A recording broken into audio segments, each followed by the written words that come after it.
Rasulullah sallallahu alaihi wasallam. Assalamualaikum warahmatullahi wabarakatuh. Obboleeyyan koo kan dhiiraa fi dhalaatu hundi keessan baga jiraatan an haa jiraatu. Kanarraan nu gahe galanni rabbiif haa ta'u. Kanarraan nu gahe galanni rabbiif haa ta'u.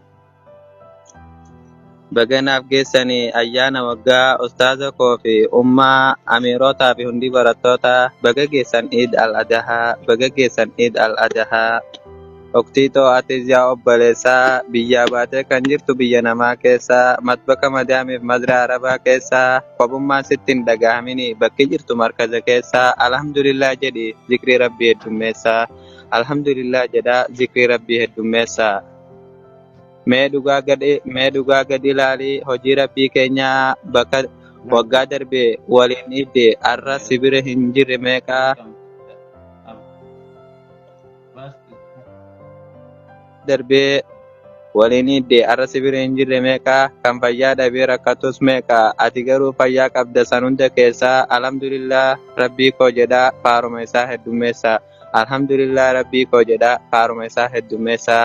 Mee ammaas ilaalee kan lubbuun jiru bakka inni oolaa bulaa jiru ati har'a achi hin jirtu rabbiin keessi filateef kanas jirtu barnamuma ofii jaalate rahmaaniin as fidu barnamuma ofii jaalate ka rahmaaniin as fidu. Asitti nu adiifatu bakka ofii jaalatu qalbii keenya haaratti galfattu quraanaa fi zikrii mirkaantee du'aa irratti dugnaan fah jechaa kan ooltu lubbuun keetu du'aa irratti dugnaan fah jechaa kan ooltu lubbuun keetu. Nyaadhaa naaf dhugaa waan feetan ajajadhaa chipsii fi tipsii maali onni sitti tolu atummaan naaf himi hin sodaatin kafaltiin hin jiru har'a guyyaan iidaati hin sodaatin kafaltiin hin jirtu har'a guyyaan iidaati ajajadhu waan nyaatuuf sitti tolu bulyamiin martu isin qofaa miti keessummoonni martu nyaadhu naaf dhugii hamma quuftu nyaadhu naaf dhugii hamma quuftu. Mee ammas kame hin mirkaanii kunoo sirraan deemti ijoolleen teenya tana saabul yamiini bunaa fi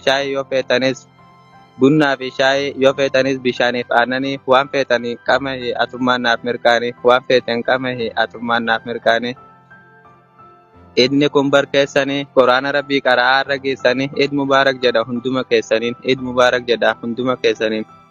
Har'a guyyaan kan addaati gammachuu nama muslimaati iidaatu iida arafaati tanaaf qalbiin nu gammaddi iidaatu iida arafaati tanaaf qalbiin nu gammaddi obboleessa kootis yaa obboleetti gammadi guyyaan irraa ka arafaati fah godhi fuula kee kolfii naaf gammadi kophaa taatee of biraa dhabdus maatii fayyaa qabaatee irra gahuu keetti gammadi fayyaa qabaatee irra gahuu keetti naaf gammadi.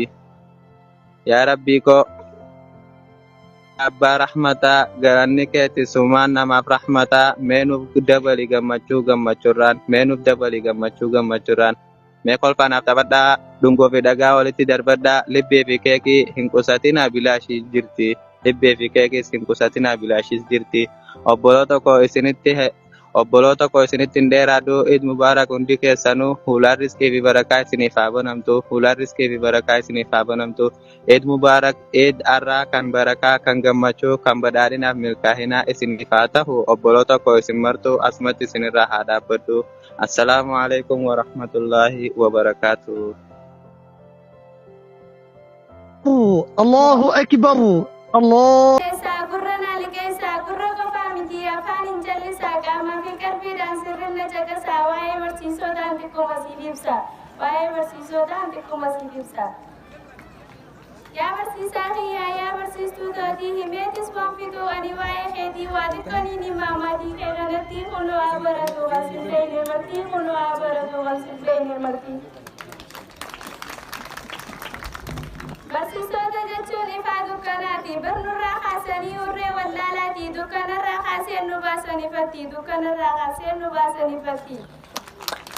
Barsiisota jechuun hawaasa keessatti gaheen isaan qaban ajaa'ibaati hojii nu yaamaa kunoo barumsatti dantumateenyaa fi hedduu nuuf rakkatti akka nuti lafne wallaala keessatti akka nuti lafne wallaala keessatti. Ibsituu jireenyaati yaa barsiisootiin seenaa guddaa qaban jireenya keessatti seenaan danda'attu bakkaan hin jirutti danda'ee waan fiduu xiqquma xiqqootti waa'ee keeniin himaa hangaan danda'etti waa'ee keeniin himaa hangaan danda'etti. Akkam jeen himaa mee waa'ee barsiisootti wallaalaa barsiisuu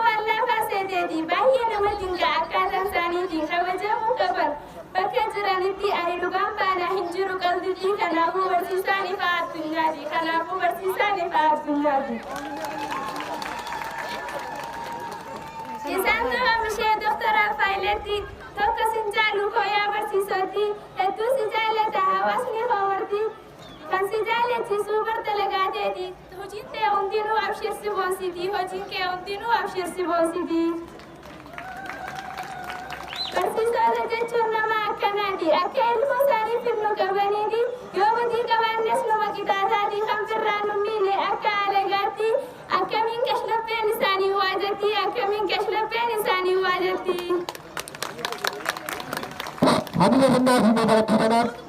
Barsiisota jechuun haadhaaf abbaa keenyaa kabajuudha qabnaa barsiisota keenyaa yoo isaan kabajnee waa irraa barannee bakka guddaa keenyaa dhaloota nu booda waan gaarii daachisna dhaloota nu booda waan gaarii daachisna. Himamee waan dhumuu waa'ee barsiisotaa niin fita yoon je'es yeroon na hangata arraabisin gayaa namoota hedduutu si arguuf dhaabbata obboleeyyan kootu hedduu si waarsuuf karaan eeggata hedduu si waarsuuf karaan eeggata. Hamilee. Ifama gaafachaa waan takka dubbadhu obboleeyyan kiyyaaf takka waa dhaammadhu yoon isin dheereessee sumriinaaf dheeradhu yoon isin atis yaa barataan irraa dhaggeeffadhu callisee deemuudhaaf karaan danda'edhu callisee deemuudhaaf karaan danda'edhu. Barattoota keenyaa wanni si dhaammadhu cufaan irraan tanaa guyyaa boqonnaati barumsan xumurree kana naaf hubadhu jabaattee gochuu karoora godhadhu jabaattee gochuu karoora godhadhu. Kaayyoon xiyyaa maalii jechaaf yaadadhu walaloo xiyyaallee gurra qalbii kaa'uun irraa dhaggeeffadhu dhaamsa koo kanallee mee itti hojjedhu yoon itti gongarees mee na sirreeffadhu sirraa hin furadha hawaas hin tuffadhu sirraa hin furadha hawaas hin tuffadhu. Jaappalayyan kiyya atoo dongorfattu yoo boruu barbaaddes maqaan kiyya dastu sirra beekee miti anilleen barattu yoo waliif hubannee dubbiin argamtu wal